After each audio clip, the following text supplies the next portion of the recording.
Welcome to news 18 Telugu. గత కొద్ది కాలంగా మెగా వర్సెస్ అల్లు కుటుంబాల మధ్య గొడవలు జరుగుతున్నాయని అనేక కథనాలు వెలువడుతున్నాయి. దీనికి కారణం అల్లు అర్జున్. ఇటీవల జరిగిన ఎన్నికల్లో అల్లు అర్జున్ వైసీపీ అభ్యర్థికి మద్దతు ప్రకటించారు. అప్పటి నుంచి మెగా అల్లు కుటుంబాల మధ్య మాటలు లేవని చర్చ సాగుతుంది. తాజాగా mega power star Ram Charan భార్య పుట్టినరోజు సందర్భంగా అల్లు అర్జున్ భార్య ఆమెకు షాక్ ఇచ్చినట్లు తెలుస్తుంది. ఆ వివరాలేంటో ఇప్పుడు చూద్దాం. మెగా అల్లు ఫ్యామిలీల మధ్య విభేదాలు తారాస్థాయికి చేరుకున్నాయి. పైకి ఎంత బాగానే ఉందని చెబుతున్నప్పటికీ లోపల మాత్రం వివాదాలు ఆ రెండు ఫ్యామిలీల మధ్య గట్టిగానే కొనసాగుతున్నట్టు కనిపిస్తోంది. మొన్నటి వరకు మెగా వర్సెస్ అల్లు అభిమానుల మధ్య పచ్చగడ్డి వేస్తే బగ్గుమనే పరిస్థితి కనిపించింది. అల్లు అర్జున్ నటించిన పుష్ప 2 సినిమా విడుదలకు మెగా ఫ్యామిలీ అడ్డుగా నిలుస్తోందని అల్లు అభిమానులు ఆరోపిస్తున్నారు.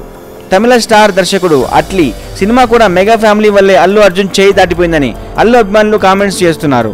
ఇప్పుడు ఈ వివాదం ఫ్యామిలీల వరకు వెళ్ళినట్టు తెలుస్తోంది. మెగా ఫ్యామిలీ వాట్సాప్ గ్రూప్ నుంచి అల్లు అర్జున్ ఎగ్జిట్ అయ్యారనే వార్త సోషల్ మీడియాలో హల్చల్ చేస్తోంది. తాజాగా ఈ విభేదాలు కుటుంబ సభ్యుల వరకు వెళ్ళినట్టు తెలుస్తోంది.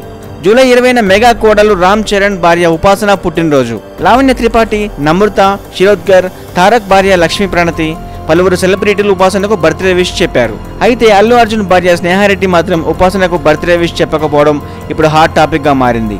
ఈ ఘటనతో మరోసారి మెగా అల్లు ఫ్యామిలీల మధ్య విభేదాలు తెర మీదకు వచ్చాయి.